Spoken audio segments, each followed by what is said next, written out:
नक्सली डर गए हैं। लगातार हो रहे एनकाउंटर से घबराए हुए हैं नक्सली संगठन। शाह के बस्तर दौरे से पहले नक्सलियों ने यहां पर लेटर जारी किया है। नक्सलियों के कमेटी मेंबर वेणुगोपाल ने जारी किया है ये लेटर, और लेटर लिखकर युद्ध विराम की कर रहे हैं इसमें मांग। वो युद्ध विराम की मांग की जा रही है क्योंकि जाहिर सी बात है, रणनीति पूरी तरीके से नक्सलियों के खिलाफ जो बदल चुकी है, जो बन चुकी है, उससे बौखलाहट और उससे डर का माहौल तो देखा ही जाना था। ऐसे में नक्सली अब डरे हुए हैं क्योंकि केंद्रीय गृह मंत्री अमित शाह का दौरा भी अब देखा जाएगा। और शाह के बस्तर दौरे से पहले नक्सलियों ने एक लेटर जारी किया। लेटर में युद्ध विराम की मांग की जा रही है। छत्तीसगढ़ दौरे पर जब जाएंगे केंद्रीय गृह मंत्री अमित शाह तो जाहिर सी बात है, बड़े आदेश दिए जा सकते हैं। साथ ही इस रणनीति को और भी ज्यादा मजबूत किया जा सकता है। ऐसे में उनके इस दौरे के बाद हो सकता है नक्सलियों के खिलाफ कोई कड़ा कदम और भी अधिक उठाया जाए और कोई बड़ा फैसला, बड़ा पैगाम दिया जाए। इसीलिए नक्सली जो है वो पहले से ही डरे हुए हैं और इस डर की वजह से एक लेटर जारी कर दिया गया है जिसमें केंद्रीय गृह मंत्री अमित शाह के वहां पहुंचने से पहले ही युद्ध विराम की मांग कर रहे हैं। अब तक यहां पर जिस तरीके से नक्सली दुबके बैठे रहे, नुकसान पहुंचाने की लगातार कोशिश करते रहे, अब ऐसे में इनके ऊपर जो लगाम लगाई जा रही है वो बिल्कुल ठीक निशाने पर ही लगाई जा रही है, जिसके चलते इनके जो मंसूबे थे, इनके जो हौसले थे, अब वो टूटते नजर आ रहे हैं। ऐसे में वाकई में काबिले तारीफ है अब ये पूरे कामयाबी और साथ ही ये पूरी रणनीति और साथ ही ये जो कदम उठाए जा रहे हैं, क्योंकि एक वक्त था जब हमारे जवानों को बेहद नुकसान ये नक्सली पहुंचाते थे, आमजन को बेहद नुकसान ये नक्सली पहुंचाते थे, लेकिन अब धीरे धीरे कर इनका सफाया जिस तरीके से होता जा रहा है, उसके बाद अब डर का माहौल इन नक्सलियों के अंदर देखा जा रहा है। अधिक जानकारी के लिए हमारे ब्यूरो चीफ दीपक विश्वकर्मा छत्तीसगढ़ से हमारे साथ जुड़ गए हैं।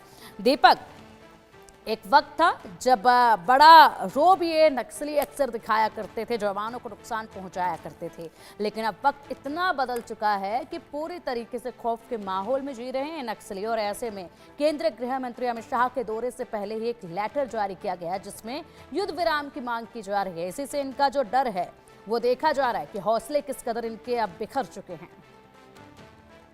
ये 1967 से पश्चिम बंगाल का एक गांव है नक्सलबाड़ी से शुरुआत होती है 90 के दशक में। तत्कालीन मध्य प्रदेश और अभी का छत्तीसगढ़, उस समय वहां पे भोपालपट्टनम के रास्ते से छत्तीसगढ़ में प्रवेश करते हैं, लाल कॉरिडोर बनाते हैं और तमाम तरीके का अपना विस्तार करते हैं, रसद वसूलते और तमाम सारी चीजें। उसके बाद 2014 में ऐसा पनपना शुरू करते हैं, 2004 में ऐसा पनपना शुरू करते हैं कि बड़े बड़े एनकाउंटर, बड़े बड़े हमारे जवानों को मारना, इस तरीके से एक परंपरा सी चली आ रही थी। लेकिन अब 25 साल हो चुके हैं छत्तीसगढ़ को बने हुए। अब इन्होंने खुद ये कह दिया है कि हमें माफ कर दीजिए, अब बीच का रास्ता निकाल लेते हैं, क्योंकि जानकारी ये निकल के आ रही है कि इनका दायरा सीमित हो गया है। और जिस तरीके से केंद्रीय गृह मंत्री अमित शाह रूथलेस तरीके से कह रहे हैं कि रूथलेस तरीके से इनके साथ बर्ताव किया जाएगा, यदि हथियार से बात करेंगे तो हमारे लड़ाके हथियार से बात करेंगे, यदि मुंह से बात करेंगे तो मुंह से बात करेंगे, हाथ से बात करेंगे तो हाथ से बात करेंगे।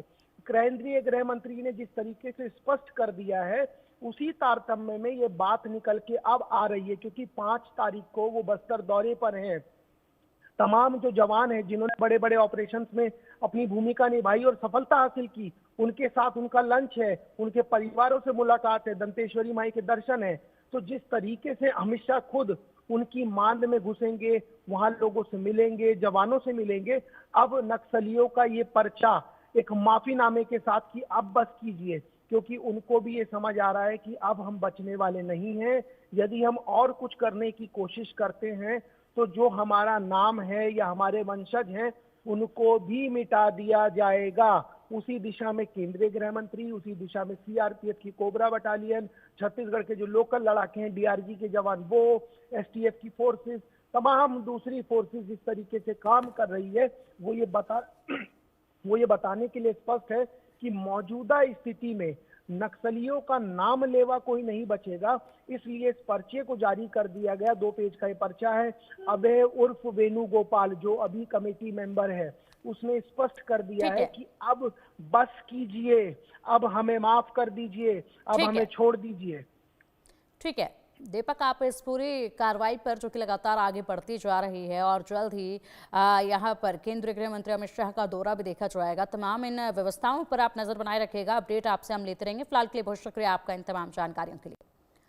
बढ़ेंगे आगे। इस वक्त की बड़ी खबर सामने आ रही है मेरठ से। मेरठ के सौरभ हत्याकांड में बड़ा अपडेट सामने आया।